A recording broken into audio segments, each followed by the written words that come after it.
My name is Naomi Carter, and I'm 39 years old. 3 days ago, my husband looked me dead in the eye while I was burning up with fever and shaking so hard I could barely hold a cup of water, and he said, "You useless sketch addict. I filed the divorce. Be out of my house by sunrise." He didn't say it with sadness. He didn't say it with guilt. He said it like he was throwing out trash. He thought I was broke. He thought my designing was a joke. He thought my career was a childish hobby. He was dead wrong. Before I tell you how I made him regret every cruel syllable that came out of his mouth, drop a comment telling me where you're watching from, city, state, or country. And don't forget to like and subscribe, because this story doesn't just end with karma. It ends with a man begging on marble floors in front of people who used to fear him. Now, let me take you back. 3 days ago, I was lying in our master bedroom, the one with the tall windows, the imported curtains, the expensive furniture my husband loved to show off like trophies. My temperature was so high, my skin felt like it was on fire. My throat felt like sandpaper. My chest hurt every time I breathed. I'd been sick for 2 days straight.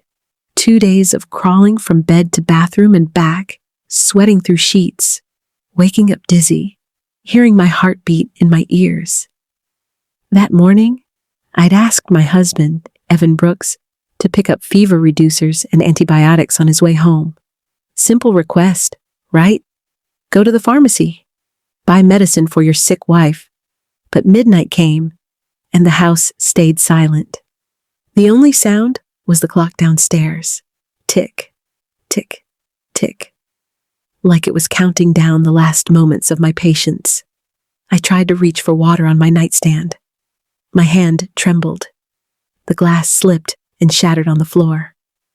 Water spread across the rug like a dark stain, and all I could do was lie there helpless, staring at the ceiling, wondering where the hell my husband was. Then I heard it. The garage door, his car, the elevator. A tiny flicker of relief moved through me. He's home.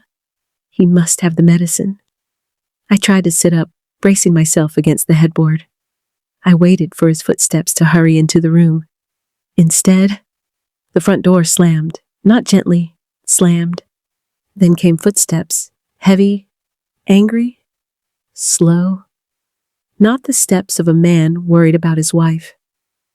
The steps of a man who had already decided I didn't matter.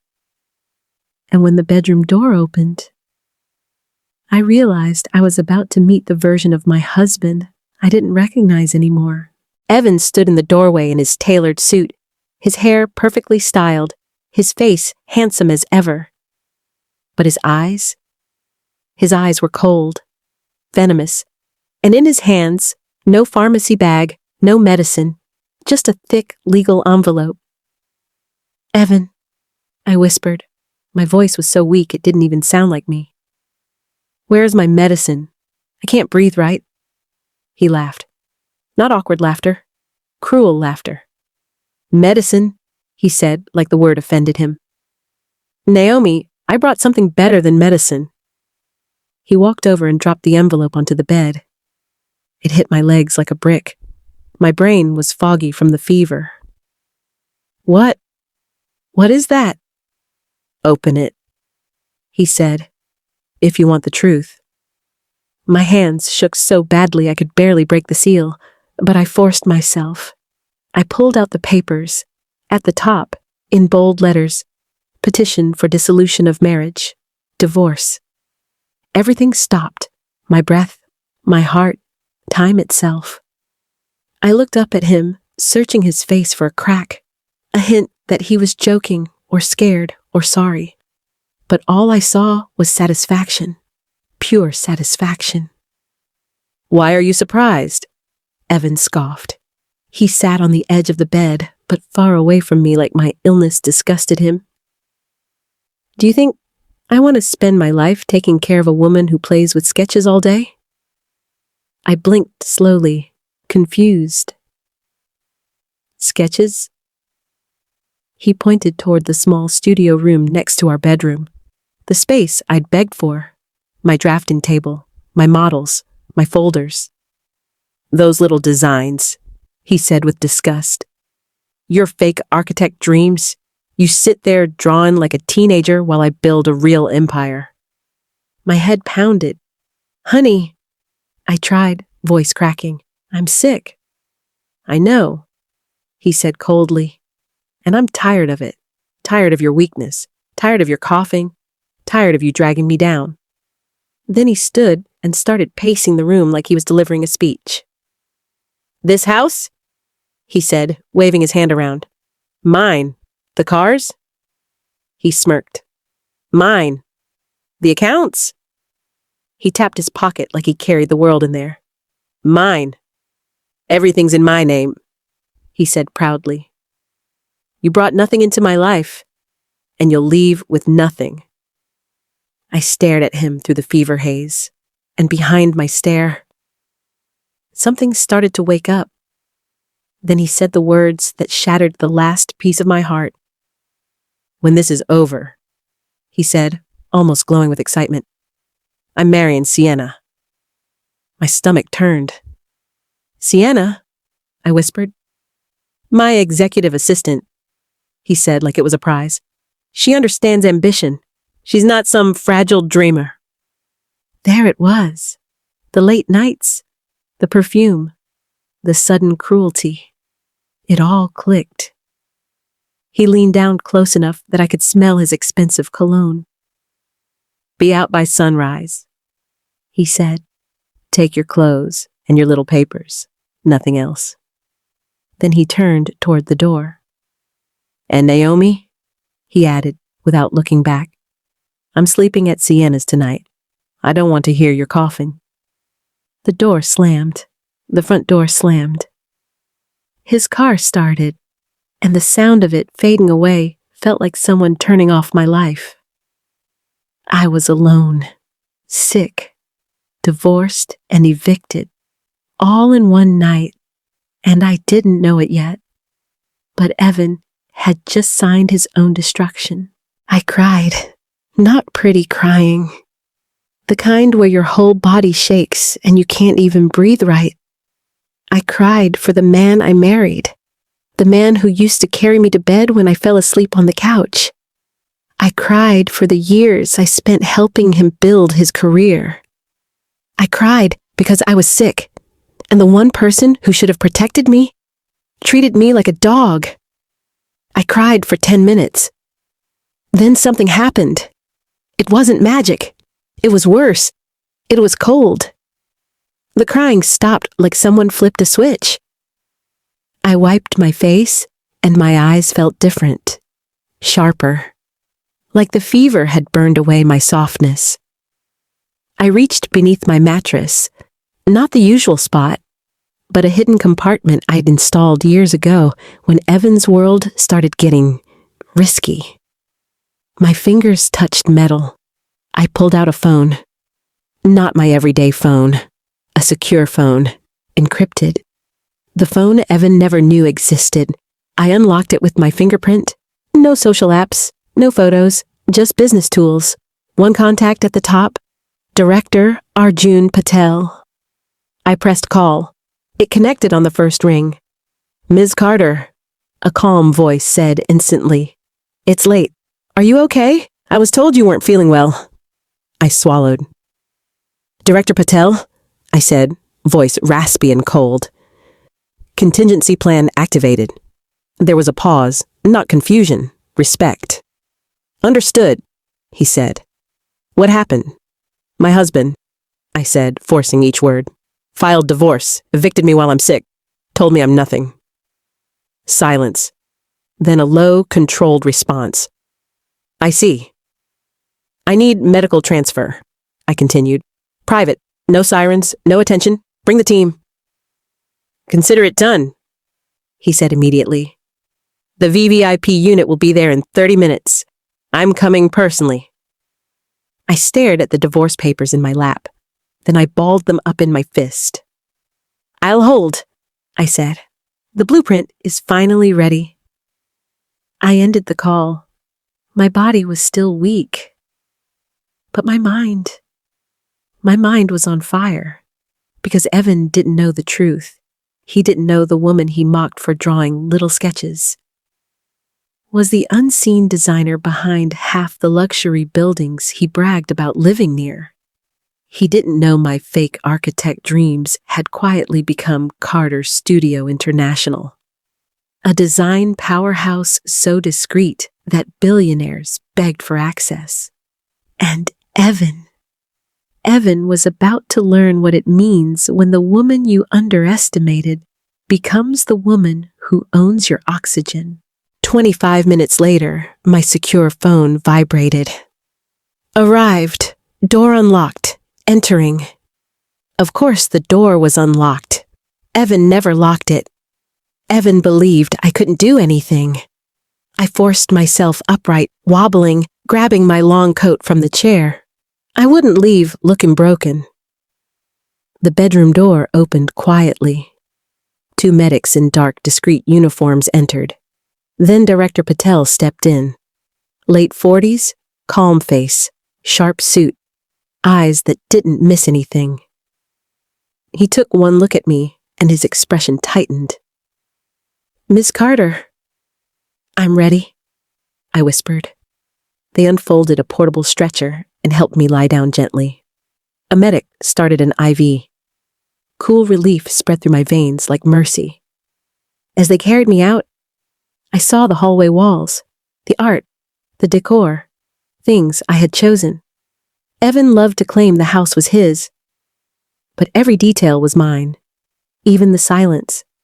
Outside, no ambulance, a black luxury medical van, interior like a mobile clinic, monitors, leather seats, equipment hidden behind smooth panels.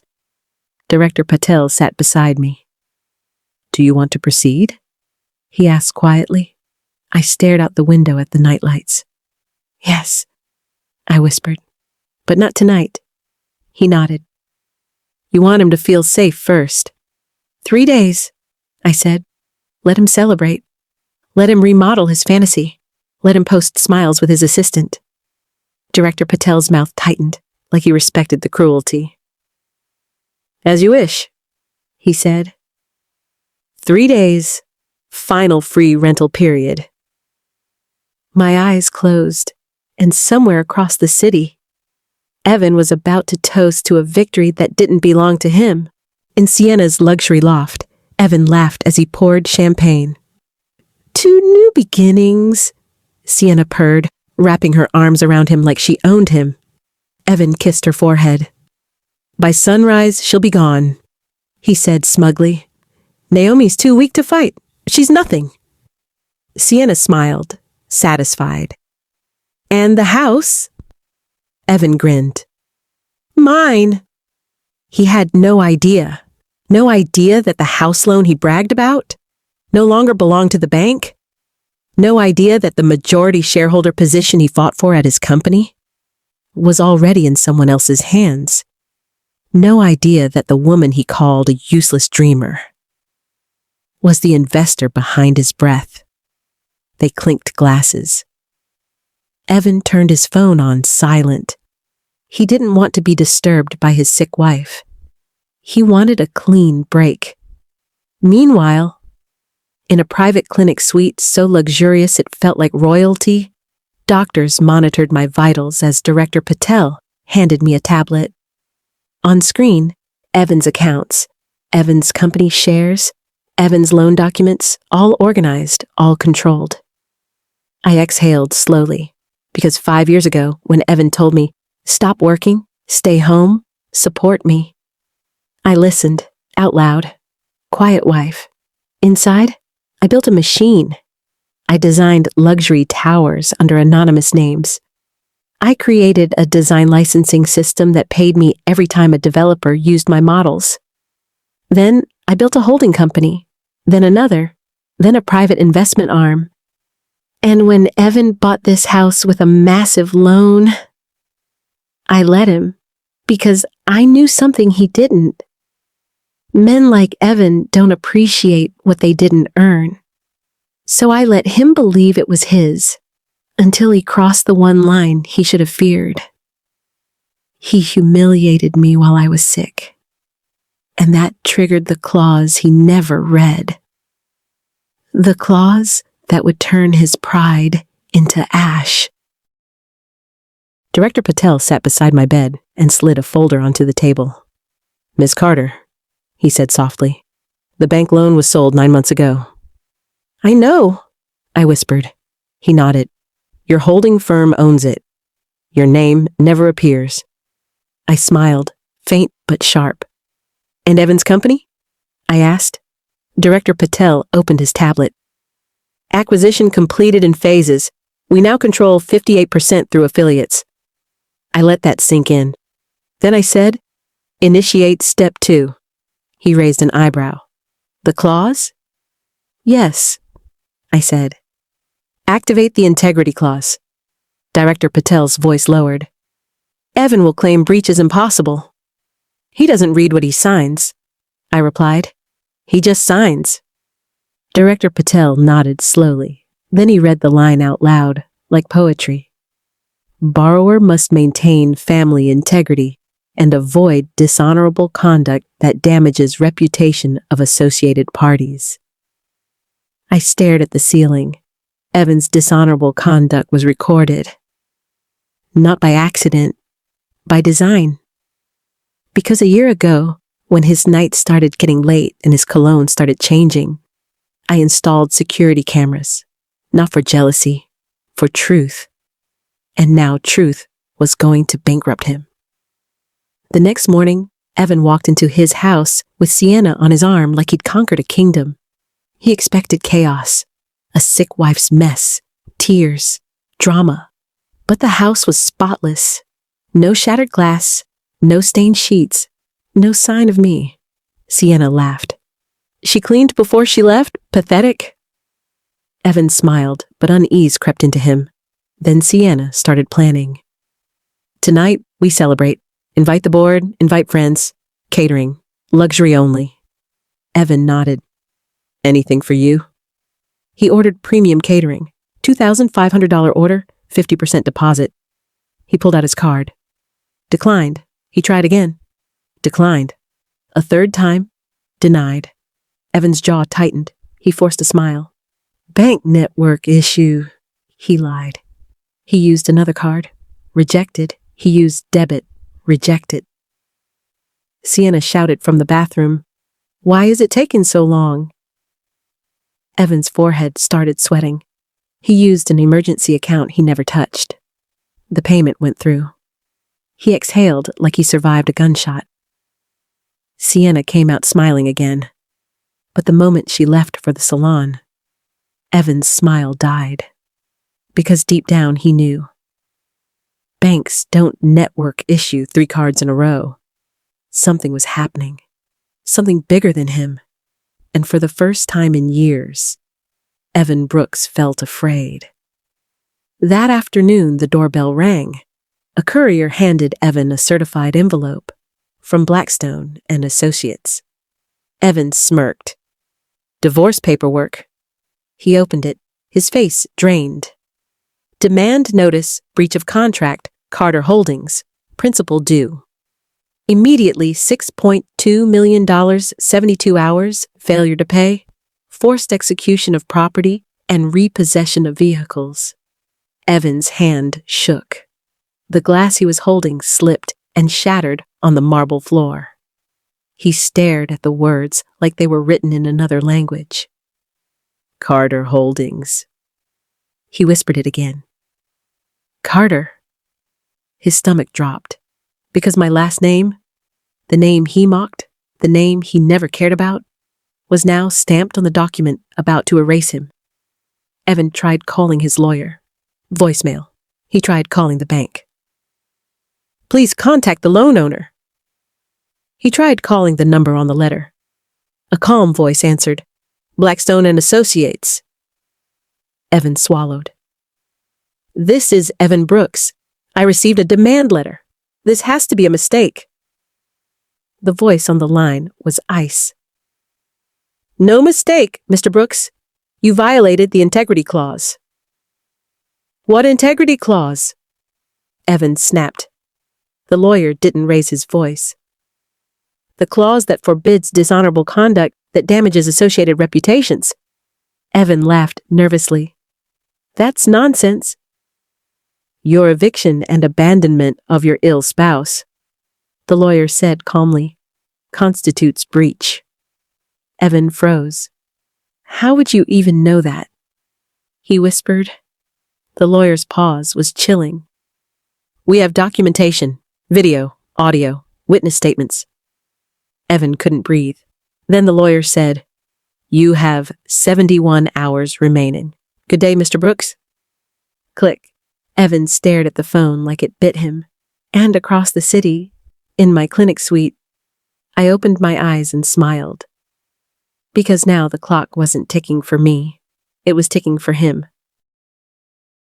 Evan stormed into the bank the next morning, demanding a manager. He shouted, he threatened, he waved VIP status like it was a weapon. The manager didn't flinch.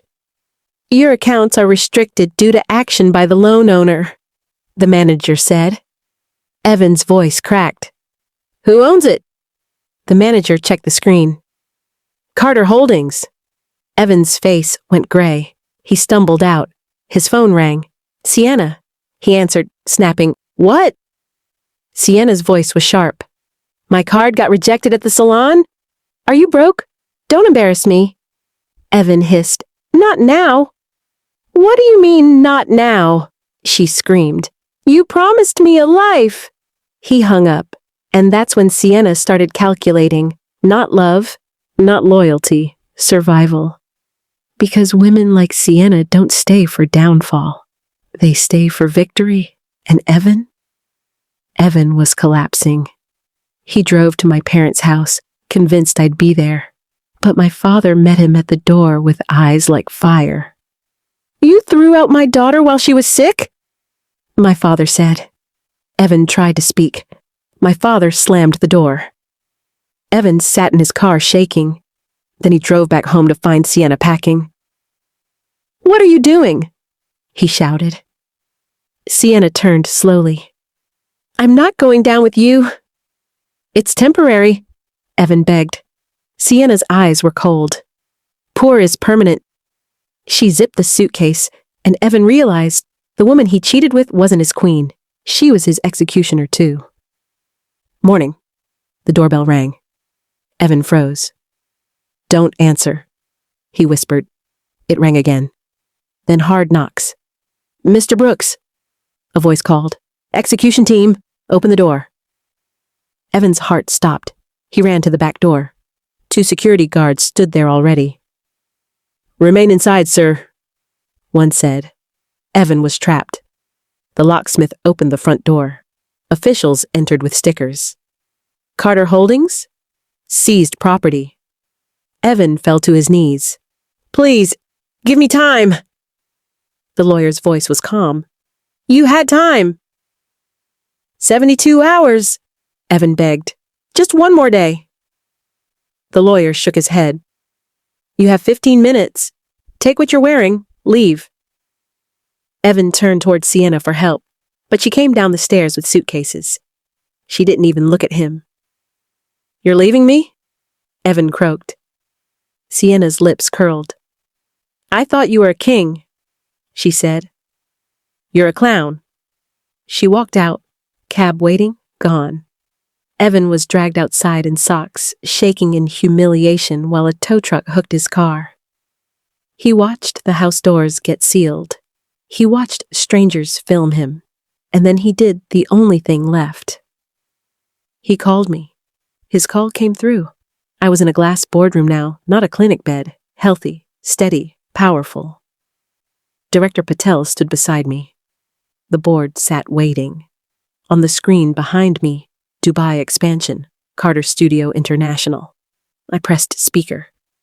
Evan's voice exploded into the room, panicked and broken. Naomi, please, they took everything. Tell them to stop. I'm on the street. I waited. I let him cry. Then I leaned forward. Excuse me? I said calmly. Who is this? Silence. Evan's breathing stuttered. It's me, he whispered. Evan, your husband. I tilted my head.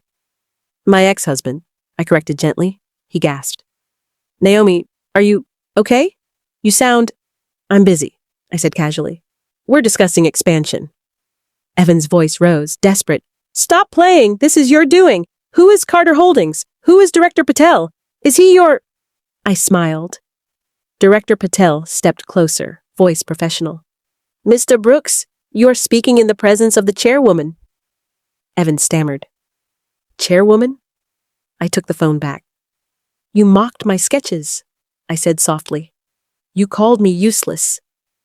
Evan whispered, terrified. Naomi, what are you? I paused. Then I delivered the line like a knife. Hello, Evan. You are speaking with Naomi Carter, owner of Carter Studio International, and majority shareholder of Brooks Developments. Dead silence. Then a sound. His phone hitting concrete. Click. Disconnected. I looked at the board and smiled. Now, I said, shall we continue the Dubai proposal? Because revenge is sweetest when you don't even raise your voice. 2 hours later, Director Patel brought Evan to the lobby, dirty, shaking, broken. He looked like a man who had been erased. The lobby was all marble and gold accents. People stared, phones lifted, whispers spread.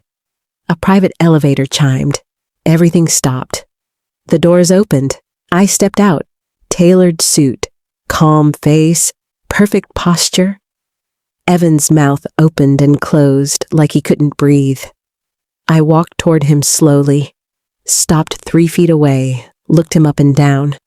Then I said, loud enough for the entire lobby to hear, it's me, the useless dreamer. The woman you called nothing. Evan collapsed to his knees, crying, Naomi, please, I'm sorry. He reached for my sleeve. I stepped back like he was dirt. I don't recycle trash, I said quietly. Then I turned to Director Patel. Show him. Director Patel nodded. A screen lit in the lobby. Blueprints, designs, projects. Every luxury building Evan bragged about knowing. My signature was hidden in every one. A final slide appeared. Brooks Developments. Acquired CEO termination. Approved divorce settlement. $0 to Evan. Evan sobbed like a child. I leaned in and whispered the last line. You threw me out while I was sick. So, I removed you while you were alive. I walked back into the elevator. Doors closed. Evan was left on marble floors, surrounded by cameras, whispers, and the sound of a life collapsing. The elevator doors closed behind me with a soft, final chime. But the damage, that was only beginning. I didn't look back. I didn't need to. I could hear it.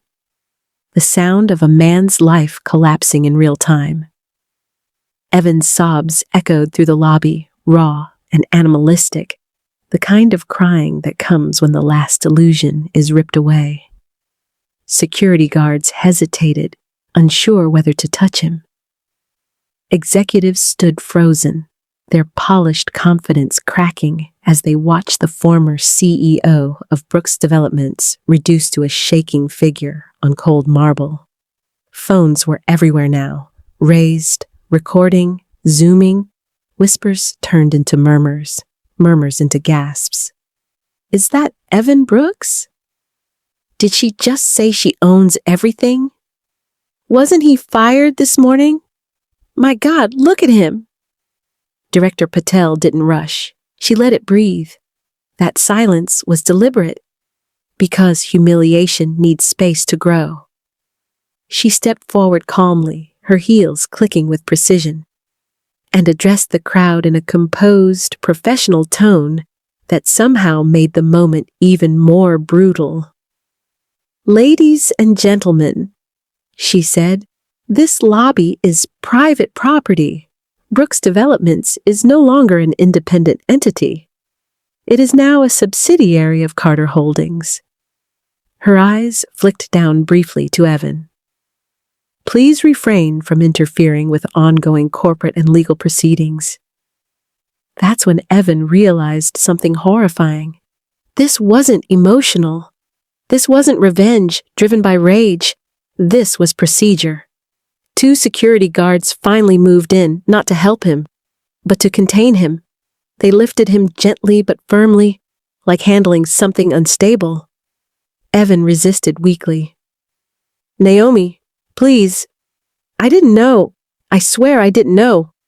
His voice cracked mid-sentence. "I thought you would just—" He stopped himself. Too late. The crowd heard it, and the shame hit him all over again. Director Patel leaned down slightly, her voice low, precise, and merciless. "You thought wrong, Mr. Brooks." Within minutes, the footage hit social media. Not edited, not spun, raw. A former CEO crying on his knees. A woman stepping out of a private elevator like royalty. A screen revealing corporate takeover slides. Hashtags exploded. Hashtag the useless dreamer. Hashtag she owned it all. Hashtag Brooks Developments. Exposed news outlets picked it up before Evan was even escorted out of the building. By the time he was placed into the back of a black security vehicle, shaking uncontrollably, the narrative had already formed, and it was irreversible. Evan Brooks wasn't a victim. He was a cautionary tale. Across town, Claire was mid-brunch. She was laughing too loudly, phone in hand, basking in what she thought was her victory lap, until her screen lit up. Message after message. "What did you do? Is this true? Are you fired too?" She frowned, annoyed, then opened the video and watched herself become collateral damage. Her face drained of color. The comments were vicious. "She slept her way up." That's the woman who helped destroy his wife? Career built on betrayal. Her company email pinged. Termination notice. Immediate. No severance. No appeal. By the time Claire tried calling Evan, his phone was already confiscated. By the time she called her lawyer, his assistant said only one thing. "We cannot represent you." Claire screamed. But no one was listening anymore.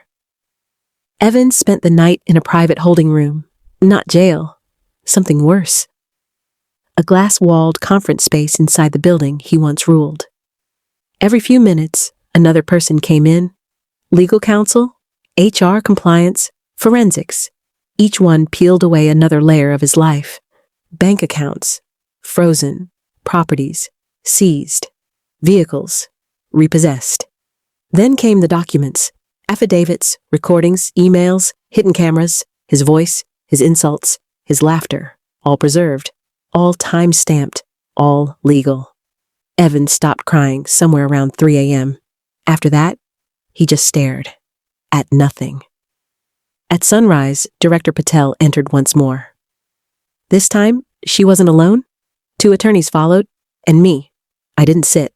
I stood because I didn't need comfort. Evan looked up slowly. His eyes were red, hollow. "Naomi," he whispered. I let the silence stretch until it hurt. Then I spoke. "You asked me once why I never fought back. I took a single step closer. It's because I was busy building the room you'd eventually be locked inside." One of the attorneys slid a document across the table, a confession. Adultery, emotional abuse, wrongful eviction. Sign or face public litigation. Evan's hands trembled as he picked up the pen. He signed. Not because he was sorry, but because there was nothing left to protect. As Evan was escorted out through a side exit, unnoticed, unimportant, erased. I stood alone in the conference room. Director Patel turned to me. Media wants a statement. I looked out over the city and smiled. No, I said calmly. Let silence finish the job. By the time Evan was escorted out through the side exit, the damage was already irreversible. The city didn't sleep that night. Neither did the internet. The lobby footage spread faster than any press release ever could. No spin, no PR cleanup. Just raw truth. A former CEO on his knees, sobbing on marble floors, while the woman he discarded stood above him like judgment itself. By dawn, Evan Brooks wasn't trending. He was finished. At 6:12 a.m., Evan's phone buzzed, then buzzed again, then stopped working entirely. He stared at the screen, tapping frantically.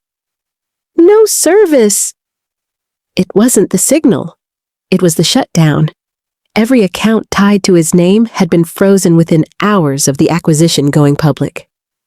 Checking, savings, brokerage, credit lines, all zeroed, all locked. His corporate card declined. Personal card declined. Emergency reserve seized. Evan stood in the hotel bathroom, staring at his reflection like he didn't recognize the man looking back. Wrinkled clothes, bloodshot eyes, hands still shaking.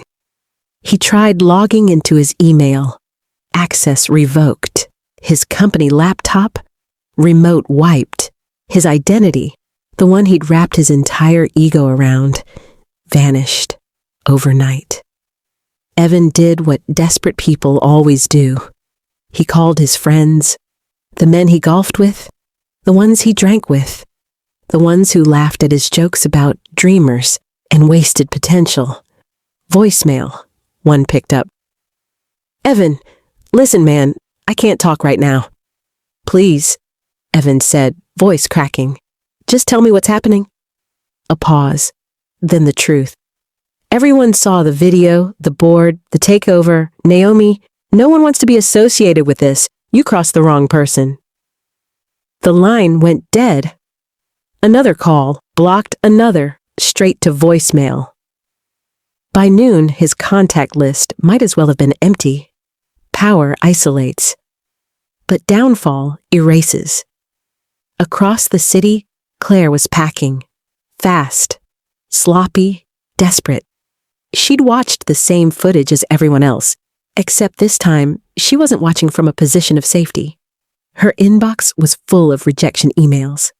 Her LinkedIn profile? Gone. Her reputation?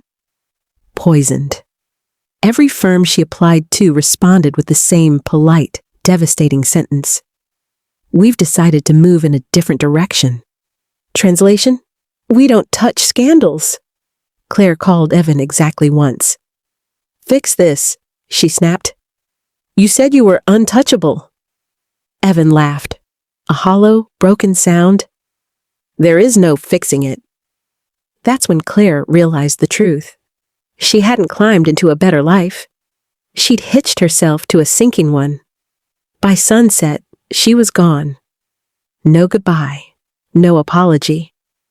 Just empty drawers and the faint smell of expensive perfume evaporating from a room she'd already abandoned.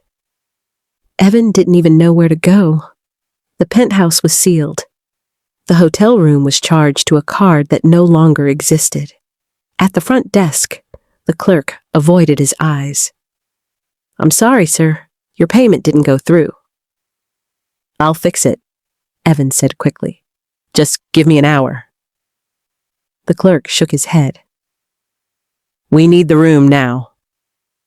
Security waited politely behind him.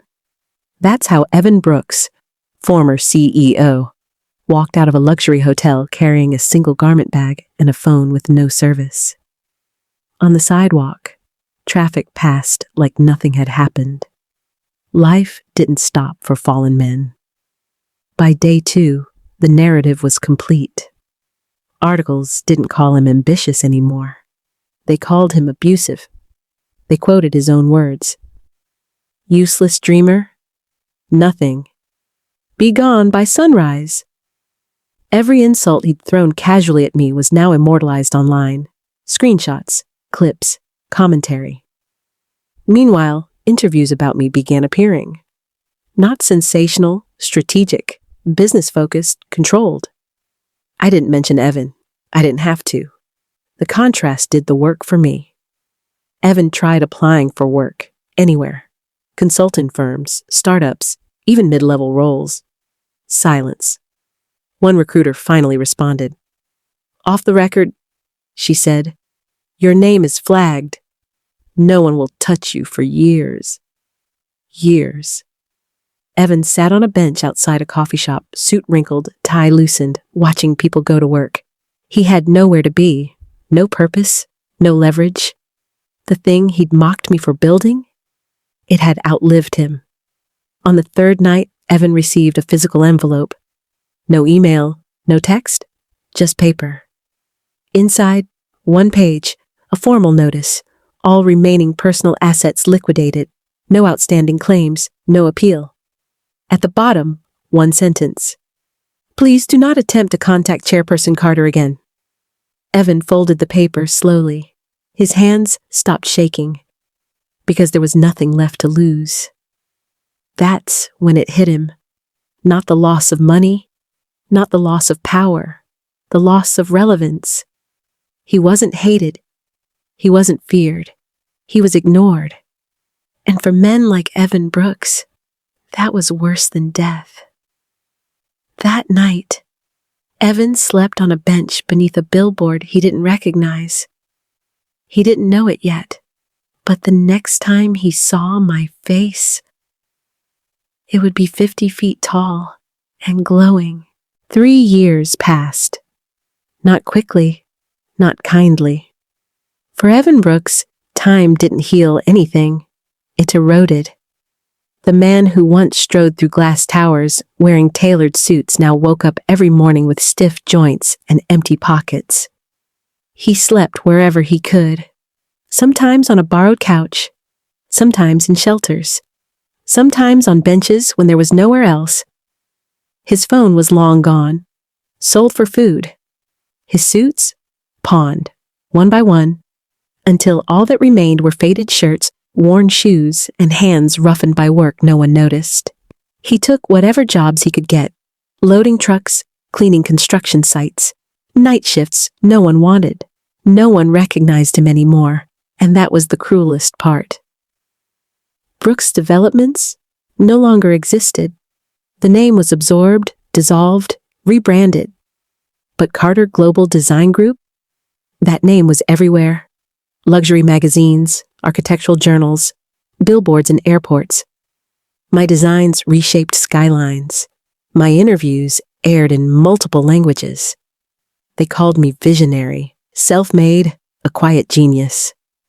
No one ever asked about Evan. He was a footnote. One afternoon, after 12 hours of unloading supplies at a warehouse, Evan received his pay. Cash. Wrinkled bills. Enough for a cheap meal. He walked toward a street vendor, stomach aching, hands trembling with exhaustion. That's when he saw it. A crowd gathered at the intersection. Phones lifted. People stopped walking.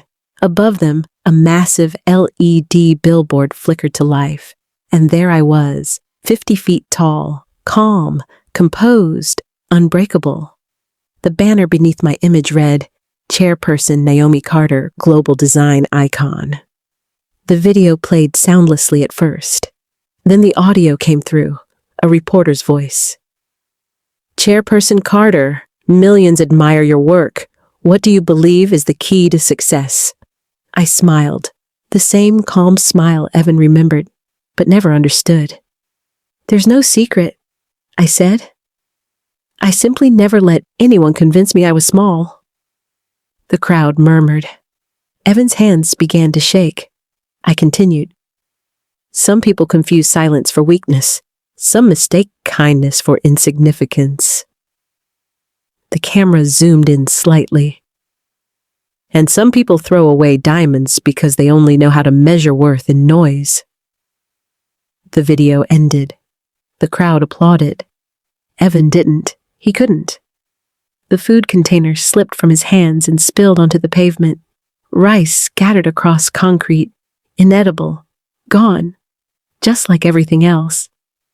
Evan stared up at the screen, eyes burning. It finally made sense. Every late night, every sketch, every quiet moment he mocked. I hadn't been wasting time. I'd been building a world that didn't need him in it. He laughed then, a dry, hollow laugh. Not because it was funny, but because it was over. Completely. As the sun set behind the buildings I helped design, Evan sat alone beneath my image, hungry, unseen, forgotten. The woman he called nothing had become everything. And he was exactly where his choices led him, nowhere. And that's how this story ends. Not with my destruction, not with me begging, not with tears, but with his erasure. The man who mocked my passion, the man who underestimated my silence, the man who thought power belonged only to him. He lost it all. And the woman he called a dreamer?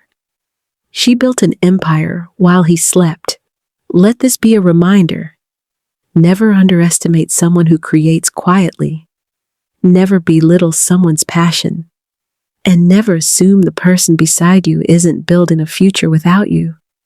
Because karma never rushes. But when it arrives complete. Now I want to hear from you. Drop a comment and tell me. What city or country are you watching from? Do you believe karma always comes back? If this story gave you chills, if it made you feel that deep satisfaction of justice being served. Like this video, subscribe to this channel, turn on notifications. Your support helps me bring you more powerful stories about betrayal, strength, and ultimate revenge. I read every comment, and I want to hear your story too. You'll see 2 more stories on your screen right now, and trust me, you don't want to miss what's coming next. See you in the next story.